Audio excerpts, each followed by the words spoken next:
Hello there everyone, and welcome back to RealScreenReviews.com. I'm Nick Yacobucci, and our next film is the comic book adaptation, Scott Pilgrim vs. the World.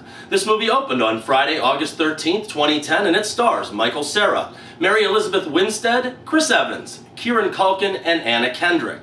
This film comes to us from director Edgar Wright, who has brought us the very entertaining Shaun of the Dead and Hot Fuzz, both featuring Simon Pegg.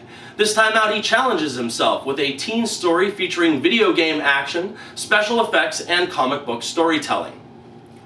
Now, our tale opens by telling us the meek and quiet kid named Scott Pilgrim. He seems to be a very nice kid in his early 20s that spends his spare time in a band, working part-time and dealing with his girlfriend, Knives Chow. He also has other friends and band members that he hangs out with, including Steve, Kim, and his roommate Wallace. Scott pretty much lives an ordinary existence until the day that Ramona walks into, or should I say rollerblades into, his non-eventful life. Ramona is a surprising breath of fresh air in Scott's familiar day-to-day routines, and he is very smitten with her almost as soon as he sees her. Just think love at first sight.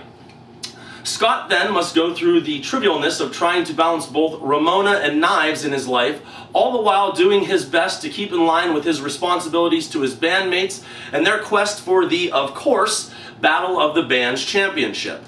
Now, Knives couldn't be more over the top for Scott, but his emotions seem to always fall more in the direction of Ramona, whom he cannot stop thinking about. Scott believes at this point that the most difficult part of his life coming up is going to be dumping Knives out of it, but he couldn't be more incorrect. Now, Scott soon confronts Ramona after being attacked by one of her ex-boyfriends. It's a big fight sequence. Note that I said one ex-boyfriend because in order to date Ramona, he needs to defeat her 7 horrible exes and not just the one. The rest of the film then gives us one challenger after the next attempting to take down poor little Scott Pilgrim, each sequence furnished with its own Nintendo, Xbox, and PlayStation effects. Now, there are a few subplots and side stories that do their best to accompany this so-called film, but essentially it is really just a video game transferred to the big screen and aimed at the only audience that would ever find this enjoyable or entertaining, and that would be 13-year-old boys. I actually believe that the video game Grand Theft Auto has 10 times the plot line of this film, and that's not even a movie, if that's saying much. Well, people, this is just a horrible piece of film from the beginning till the end, and nothing in the middle even remotely helps this. And I'll start with our lead, portrayed by the very likable Michael Cera. I have always enjoyed his work, going all the way back to when he started on the TV show Arrested Development. He has never been anything short of credible in just about everything that I've seen him in, and as I've said before, you really just like the kid. However, there are years of acting now under his belt, and he is still playing this exact same character that made him famous back on television so many years ago. He really needs to not only show audiences that he can play other roles, but he really needs to start challenging himself as an actor, or he's not going to be around for very long. And if you don't believe me, you can just ask Edward Furlong. One major problem that I had with Scott Pilgrim vs. the World is that it never knew what kind of movie that it wanted to be. It was so all over the place that it wasn't funny, it wasn't pleasant, and it wasn't even amusing. If you want to make a video game movie like The Prince of Persia or say the Resident Evil films, that's fine. You take an existing plot line from a popular game and you adapt it and expand it for the silver screen. Another option is that you can take source material from a graphic novel and truly do something special with it, as they did with the movie Ghost World or Road to Perdition, but this film comes close to neither of these 2 points.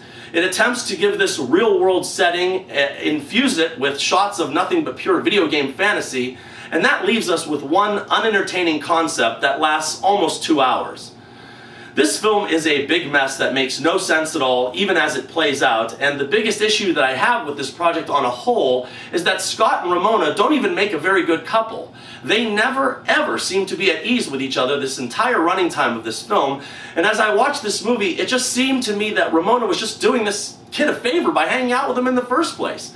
There was no chemistry between these 2 leads, and Scott always seemed to have more of a connection with the girl Knives that he was so trying to get rid of the entire film. As I watched Scott Pilgrim fight some colorful character near the end of the film, I wondered where he received the training that he needed to fight these guys in the first place. Then I thought to myself, why am I even trying to think this through? Because the actors sure don't care much about this project, and the filmmakers could care even less than that, so who am I to raise common sense questions? I would say that to everyone that wants to go see Scott Pilgrim, to keep your money and spend it on something else more worth your time and enjoyment, and that would be a root canal from the dentist. Only 1 star out of 4 for this unentertaining afternoon at the movies. And remember people, I'm not always right, only when it comes to the movies. And thank you for your attention.